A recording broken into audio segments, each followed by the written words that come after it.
Well, controversially, in the last week or two, we had the police who decided to go to school drop zones and do a bit of testing. Now, I don't know what the police expected they'd find, but they seemed surprised when they tested a number of drivers with children being dropped off at the school that had traces of methamphetamine in their bodies. So the question is, and then of course we talked about this, it's been a big news story, and we've talked about the drug issue and how we're handling it or not handling it, or whether we should handle it different, penalties, all those sorts of things. But a caller rang in and said, look, I was pulled over for a drug test, and I did one of those, and it came up positive. And I said to the police officer, look, there is absolutely no way that there could be meth in my system. Please, can I have another one? Now, the officer did that, and it was flat.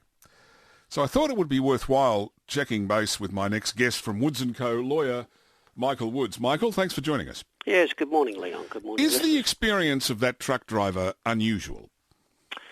Look, without knowing a lot more about the actual factual basis,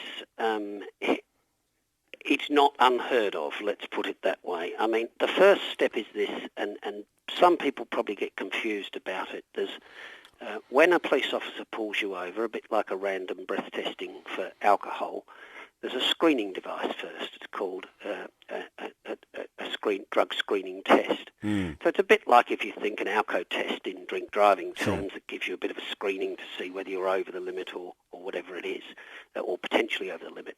And like in drink driving, when they take you back and then you blow into the breathalyzer machine, which is a more accurate device back at the station, the police, if you get a positive on-site drug screening test, they take you back for what's called an oral fluid analysis. Now, that's a more accurate test, and that test sometimes confirms the earlier screening device and sometimes is different to the earlier screening device and comes up negative. So if the person you're talking about came up with a negative second test on the from an oral fluid analysis, it may be that the more accurate test actually confirmed his suspicions.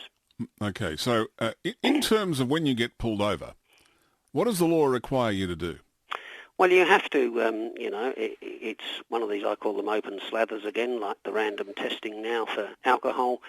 You've got to comply with the directions. You commit an offence if you don't, and you lose your licence if you don't comply. I should say this about it, Leon, because again, no one promotes drugs in the community necessarily. We all see the damage, particularly people like me, and the damage to families and the damage to people out there. But what I do say about this legislation is this. Once again, it's put up as a road safety measure, and in some respects it probably is. In really, it comes under a different guise, and that's for this reason. Someone, for instance, who smokes cannabis at night, the effects of that cannabis might only last for 2 to 3 hours, maybe a bit longer, 5 or 6 hours. But the oral fluid analysis will show a positive result for a few days. It's the same with methamphetamine. A few days it will come up as a positive report, as a positive sample. Now, the person is not actually driving at that stage in the cycle with any effects whatsoever of that drug, but that drug is still in their system. So it's not a case of every person who has that drug driving is actually affected at all.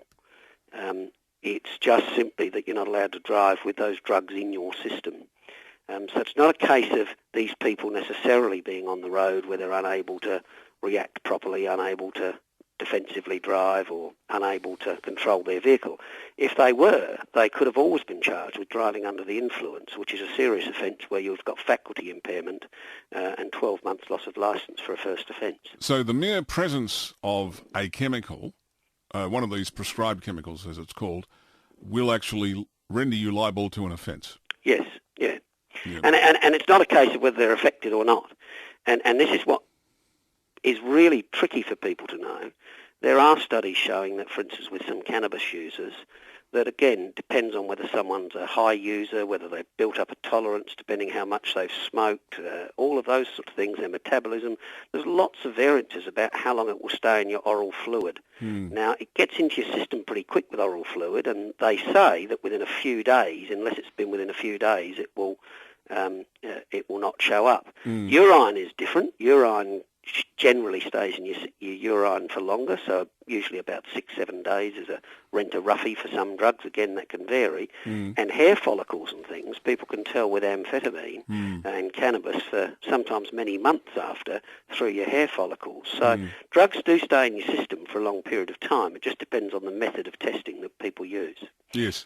Now, here's a question. Seth wants to know, if you are in a workplace and you get random tested for drugs and you come up with a similar kind of reading for, let's say, dope or meth, what are your rights in those circumstances? Well, look, I mean, again, that's a complex answer. It would depend on the power of the employer to test you, whether that's as part of your work, OC health and safety requirements, whether it's part of your contract, and if so, what are the consequences of those in your contract of employment. Lots of workplaces are testing now. I must say that in recent years we used to get a bit of the testing going on in the mines and places like that for obvious safety reasons. Yeah. But a lot of other employers have introduced drug testing as part of their employment or their contractual arrangements with their employees. And of course the consequences from people may vary from time to time with that. I do say this again, that it depends on the equipment they use. There's lots of people that supply equipment out there, and if anyone could Google it and have a quick look and see that it's huge in the United States. Yes. And there's huge consequences that flow from these in the States. Nearly every job you go for is a condition that you're going to be under drug testing and this and that.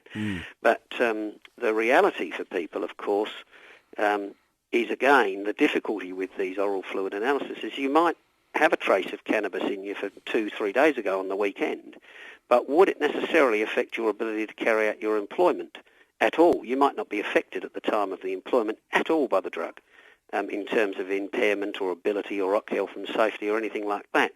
So it's a really, it's a fertile area, and it's a newish area for our it's not particularly new in some areas and industries, but it's an area that will expand.